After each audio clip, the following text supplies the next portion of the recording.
While President Trump reacting to this breaking story, FBI agents raiding the Maryland home of former Trump National Security Advisor John Bolton. Federal agents were also seen removing boxes from his Washington, D.C. office.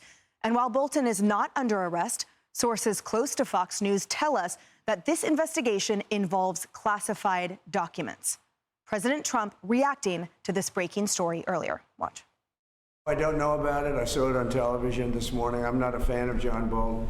He's a real sort of a lowlife. He's very bad at what he does, but he worked out great for me because every time he doesn't talk, he's like a very quiet person, except on television. If he could say something bad about Trump, he'll always do that. He's not a smart guy, but he could be a very unpatriotic guy. I mean, we're going to find out. I know nothing about it. I just saw it this morning. They did a raid. Hello, everyone. This is Outnumbered. I'm Emily Compagno, and joining us today, Cheryl Casoni, Fox Business anchor and host of American Dream Home on Fox Business.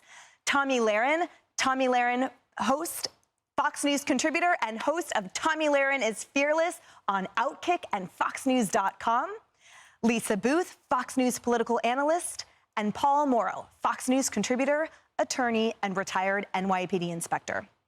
Now, for the latest on the Bolton raid, let's go to Justice correspondent David Spunt, who is live in Washington. David. Well, hi, Emily. You heard President Trump there reacting to this raid, not saying nice things about John Bolton. Ambassador John Bolton, who was President Trump's national security advisor during his first term, and President Trump have had a long-standing feud since he was fired during that first term. Bolton's been a frequent critic of the administration, but it's important to point out, as you see this raid that took place at Bolton's home in Bethesda, Maryland this morning, and at his office in Washington, that judges, magistrate judges in Washington and Maryland would have had to sign off on this for the FBI to do this. FBI agents didn't just wake up this morning and say, let's raid John Bolton's home and his office. It's interesting, though, because while the FBI and DOJ are not commenting, I want to show you some posts this morning on social media. As this raid was going down, that's what the FBI director had to say. No one is above the law. FBI agents on a mission.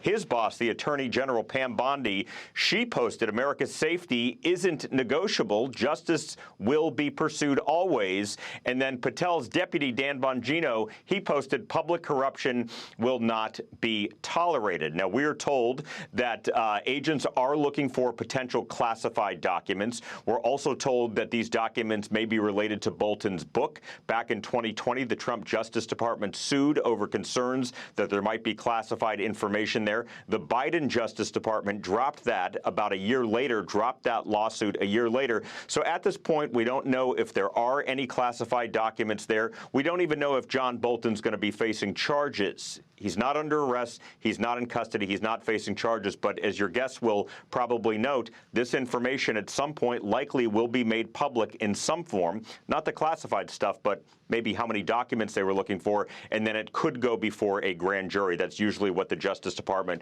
would do here, and we'll watch and see where we are from there. But as of now, I don't want to get too far ahead of it. John Bolton's home and office raided, and we've not heard from him. We've reached out multiple times in multiple different ways. No comment from the ambassador now, Emily. David Spunt, thank you.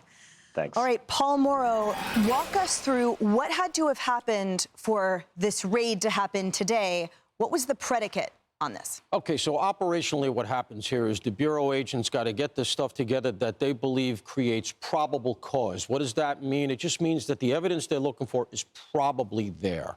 The application has to be specific in terms of what you're looking for and where you might find it. It doesn't just say we're going to look in Bolton's house, right? Then they got to go in and they got to execute the search warrant in that way. That is to say, they have to stay within the four corners of what they've articulated to the judge, the magistrate judge. And by the way, don't be thrown by the term magistrate, okay? That's just a fancy name for a judge at the federal level that kind of does administrative stuff, but it's still a federal judge. Federal judge has to okay it. They go to execute the warrant. They take what's in the search warrant. I think here's the rub. Couple things. First of all, if you see anything in plain view, it's settled law that even if it's not in the warrant, you can take it. Furthermore, if you encounter stuff that is outside the warrant, but that you think is pertinent, maybe indicia of a crime, including an unrelated crime, you can either get another search warrant, you can sometimes get it right from the scene if you can articulate that there's a danger of that evidence being destroyed. My point is it could be a rolling thing. Cases are built from the ground up. You start small and you start building, building, building, building. So that's what happens here. Then you take that stuff, you got to articulate on a form. There's a dedicated form. You got to take that back. It's called the search warrant return. And you show it back to the judge. And you say, this is what we got. The judge has to verify, okay, everything you did was legit. You stayed within the search warrant. And now you see, do we have probable cause to go for an arrest? Is it now probably true that there was a crime? And that'll go, like David Spunt said, likely to a grand jury, which is an extra stopgap in our system. You get the grand jury indictment, and then you go forward. None of that is guaranteed here. We want to be clear. So, yeah, this is there to safeguard against a fishing expedition. All I would say is this. We don't know what the derivation of this was yet. They could have been looking at something completely different and encountered this and said, wait a minute, John Bolton's name is coming up in this? Because it reportedly is coming out of the CIA world, right? Radcliffe apparently said, okay, you can go with some of this evidence. That gives me pause. And so I think we should keep our powder dry to see where this goes. We're going to hear further. At some point, the documents will come out, and then we'll see what's there. All I can say is that we know there's a lot of big stuff coming. You've been hearing about Comey. We've been hearing about McCabe. We've been hearing about Brennan, all the big names relative to Russiagate. I hope this is not a low-level thing that in some way, shape, or form diminishes the import of what I think are going to be earth-shattering cases coming in the future. A very quick follow-up, Paul Morrow. So what I'm hearing is that there was an affidavit required that was submitted to the judge that authorizes a search warrant that specifies probable cause that a crime was committed and specifies exactly what items in the home or in the office need to be seized that would prove this crime. At one point, would that affidavit be unsealed so the public can know exactly the specificity articulated about why this raid occurred? Yes. So that doesn't mean you're going to get the classified stuff itself, but you can get a very anodyne document that says indicia of classified documents. You could even get what it's related to. You know, the language can be a little bit fuzzy. You have to be specific as much as you can be. But we'll probably, reportedly, it's classified docs. And look, you know, I don't want to denigrate that. You know, it's not like, oh, he's got classified docs. What's the big deal? Having worked in a classified environment, I had the TS clearances and all of that. It's serious as a heart attack. I used to have a stroke if I thought, oh, my God, did I take a piece of paper out? You can't do that. That is really, really important. And if it turns out that the former ambassador to the UN had top secret documents lying around in his kitchen, then I'm sorry, it's indefensible. Tommy, I want to talk to you a little bit about the 30,000 view of this.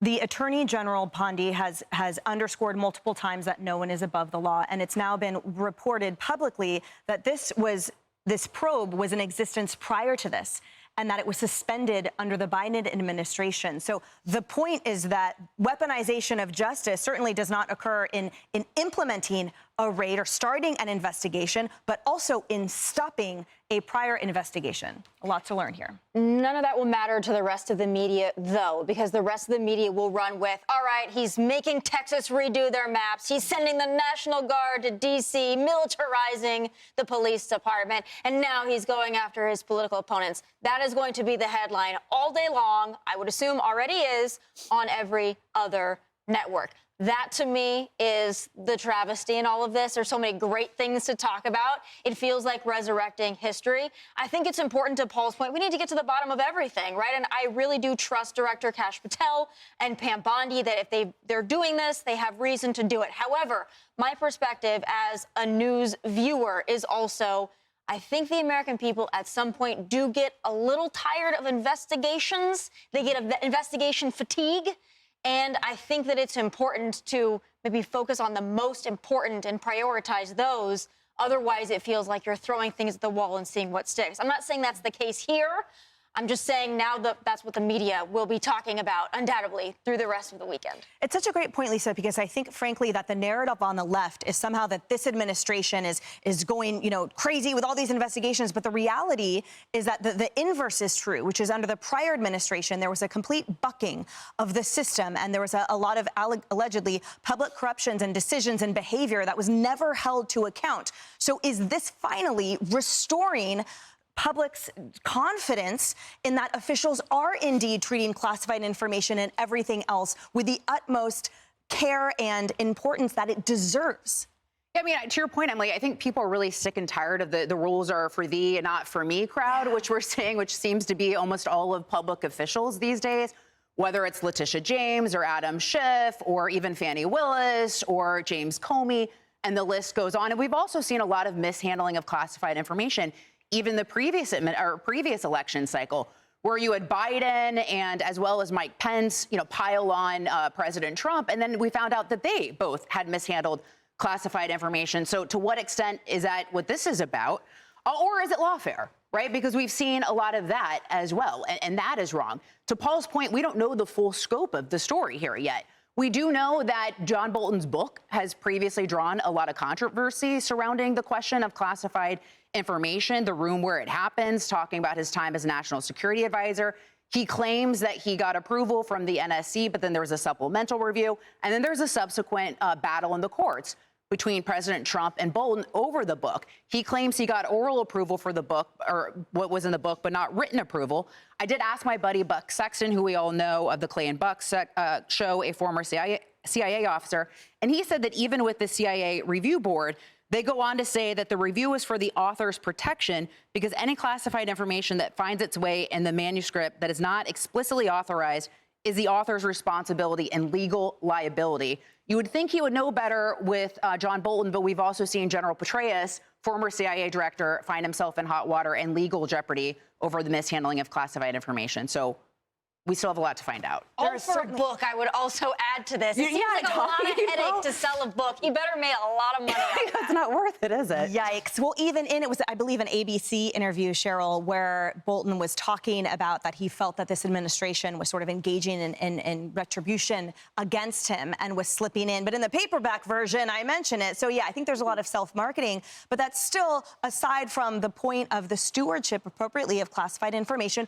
or of anything that we entrust these public officials to hold. And there are certainly massive precedents for a lot of individuals that have not done so with their classified information in books and have been prosecuted. Well, and staying with that book theme here for just a second, Jonathan Turley was on with Dana and Bill Malugin this morning. He made the point that there are passages in that book from 2020 that would only be lifted from classified information. So word for word, it's not like he could just remember these specific details. And so I think when you talk about probable cause, this had to go through a judge. I'm not jumping ahead of the investigation either, but I will point that out. The other thing, too, I think from the Bolton camp is that obviously he knew that he was a target. Remember that Trump pulled a security detail from him earlier this year, funding of that. His clearances have been pulled under the Trump administration. That happened earlier this year. And the other point, John Bolton has maintained he needed protection because of the threat from the Iranians. And I think that there is still some validity to that Bolton said he needed protection because he has been and is still a target of the Iranian regime from his work at the United Nations and as a security advisor to the first Trump administration.